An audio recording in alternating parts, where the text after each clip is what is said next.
আসসালামু আলাইকুম এভরিওয়ান, আশা রাখি সবাই খুব ভালো আছেন। আজকে প্রোগ্রামিং ল্যাঙ্গুয়েজের দ্বিতীয় ক্লাসে আপনাদের সবাইকে স্বাগতম। আমরা গত ক্লাসে যেটুকু শেষ করেছি আজকে আমরা তারপর থেকে আলোচনা করব। আজকে আমরা যেটা আলোচনা করব সেটা হচ্ছে জেনারেশন ল্যাঙ্গুয়েজের 3GL থেকে। আমরা গত ক্লাসে আলোচনা করেছি 1GL আর 2GL। 1GL ছিল মেশিন ভাষা এবং 2GL ছিল অ্যাসেম্বলি ভাষা। 1GL 1945 সালে আবিষ্কার হয়েছিল এবং 2GL 1950 সালে আবিষ্কার হয়েছিল। আমরা মনে রাখবো টোটাল জেনারেশন ল্যাঙ্গুয়েজ হচ্ছে 5টা। টোটাল জেনারেশন ল্যাঙ্গুয়েজ কয়টি? 5টা। একটা হচ্ছে 1GL, একটা 2GL, একটা 3GL, একটা 4GL আর একটা 5GL। Just number 1 2 3 4 5। তার সাথে GL মানে জেনারেশন ল্যাঙ্গুয়েজ। তাহলে 3GL মানে কি? Third generation language. 4GL মানে কি? Fourth generation language. 5GL মানে কি? Fifth generation language. প্রথমটা একমাত্র 5 বছরের ডিফারেন্সে আবিষ্কার হয়েছিল। পরবর্তী যতগুলো আবিষ্কার হয়েছে সবগুলো 10 বছরের ডিফারেন্সে, যে 60 এ 70 এ 80 তে।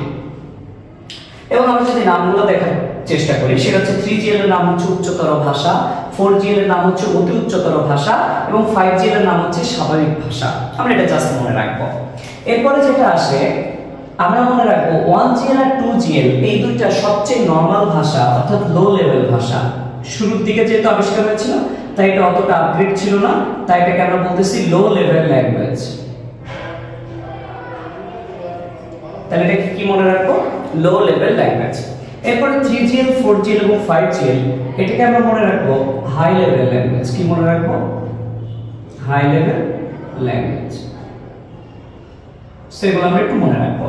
তাহলে 1GL আর 2GL কে বলা হয় লো লেভেল ল্যাঙ্গুয়েজ আর 3GL 4GL আর 5GL কে বলা হয় হাই লেভেল ল্যাঙ্গুয়েজ। এতটুকু আমরা জেনে রাখলাম। এরপরে আমরা মনে রাখবো, এখন যেহেতু আমরা 3GL সম্পর্কে পড়ব, আমরা মোটামুটি বুঝলাম যে কোনটার কি নাম। 3GL কে উচ্চতর ভাষা, 4GL কে অতি উচ্চতর ভাষা এবং 5GL কে স্বাভাবিক ভাষা বলা হয়। এগুলো আমরা বুঝে ফেলেছি। এখন আমরা দেখার চেষ্টা করব 3GL সম্পর্কে। আমরা 1GL 2GL আলোচনা করেছি, এখন আমরা 3GL সম্পর্কে দেখার চেষ্টা করব। সেটা আমরা বুঝে দিচ্ছি, মনে করেন ওগুলা হয়ে গেছে। আমরা 3GL থেকে আলোচনা করি। তো 3GL ব্যাপারটা কি? 3GL সম্পর্কে যদি ইন ডিটেইলস বলা হয়, 3GL দুই প্রকার হয়ে থাকে। একটা হচ্ছে প্রসিডিউর ভাষা, একটা হচ্ছে অবজেক্ট ওরিয়েন্টেড ভাষা। তাহলে 3GL কয় প্রকার? দুই প্রকার। একটা প্রসিডিউর ভাষা, একটা অবজেক্ট ওরিয়েন্টেড ভাষা। আমাদের এমসিকিউ তো অনেক সময় আসে যে নিচের কোনটি প্রসিডিউর ভাষা? সি, ফোরট্রান, তারপর সি প্লাস জাভা, এমন অনেক অপশন দেয়া থাকে। তখন আমরা মনে রাখবো প্রসিডিউর ভাষা হচ্ছে সি আর ফোরট্রান, আর যদি বলে অবজেক্ট ওরিয়েন্টেড ভাষা কোনটি তাহলে সি প্লাস প্লাস আর জাভা। আমরা এটা জাস্ট লিখে ফেলবো।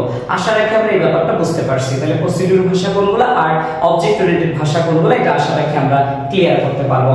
এখন আমরা আসি এই 3GL এর আরো কিছু কাজ রয়েছে যে কাজগুলো আমাদের জানা জরুরি।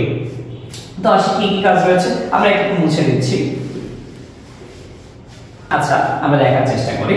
সেটি হচ্ছে 3GL এর মধ্যে আমরা কয়েকটি ভাষার নাম বলবো। সেটা হচ্ছে একটা হচ্ছে লিস্প, একটা মনে করেন অ্যালগল, একটা মনে করেন ফোরট্রান।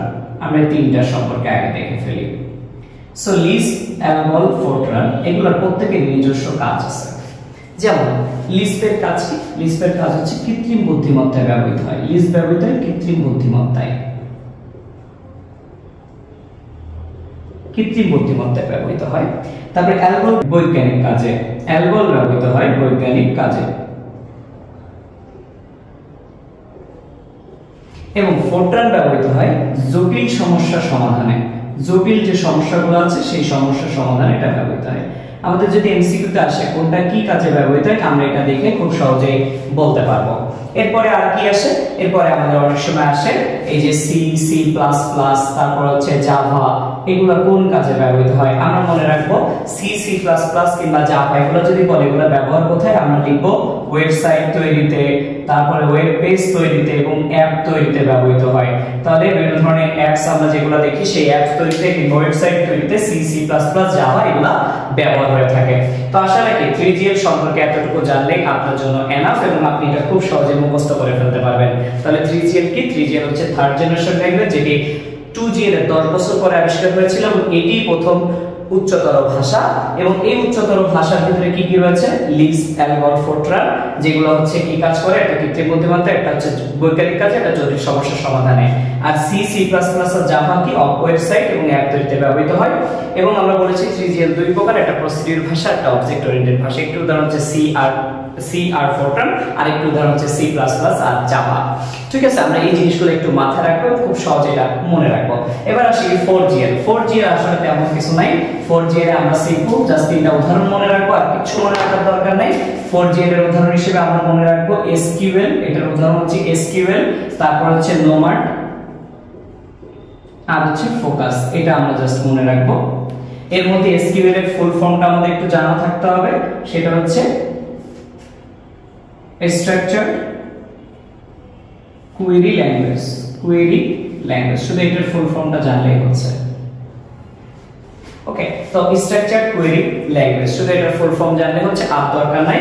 এছাড়া হচ্ছে 5GL টা কি, 5GL টা সম্পর্কে যদি আসি, 5GL জাস্ট মনে রাখবো স্বাভাবিক ভাষা, যেটি 1980 সালে আবিষ্কার হয়েছে, আর কিছু জানার দরকার নেই, জাস্ট এতটুকু জানলেই হয়ে যাবে।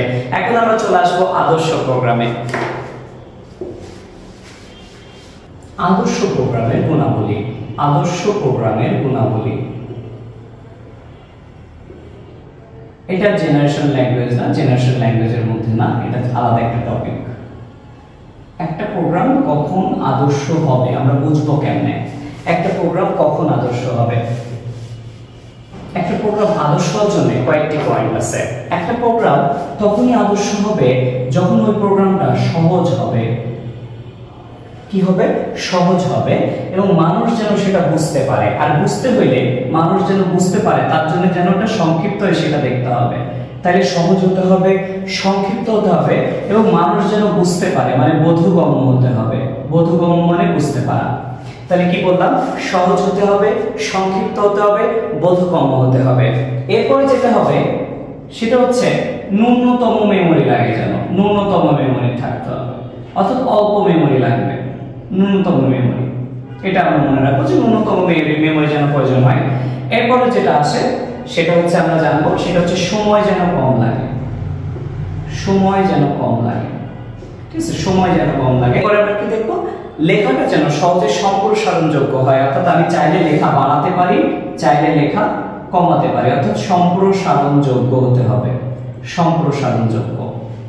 এরপরে লাস্ট যে পয়েন্টটা আমরা মনে রাখবো, আমরা 5টা পয়েন্ট শিখবো। একটা সহজ, সংক্ষিপ্ত, বোধগম্য, একটা ন্যূনতম মেমোরি, একটা সময় কম, একটা সম্প্রসারণযোগ্য, আর লাস্টলি মনে রাখবো ডিবাগিং সহজ হতে হবে। কি হতে হবে? ডিবাগিং সহজ হতে হবে। ডিবাগিং যেন সহজ হয়, অর্থাৎ কোন একটা প্রোগ্রাম যদি ভুল যায়, ভুল গেলে যেন আমি সহজে সেটা ঠিক করতে পারি। তো আজকের ক্লাসে জাস্ট আমরা এতটুকু জানবো। এটা হচ্ছে আমাদের লেকচার 2। আমরা আগামী ক্লাসে, অর্থাৎ ক্লাস নাম্বার 3 তে আমরা আরো ডিটেইলস কিছু জিনিস জানবো। সো আজকে এই পর্যন্তই, দেখা হবে আগামী ক্লাসে। আল্লাহ হাফেজ।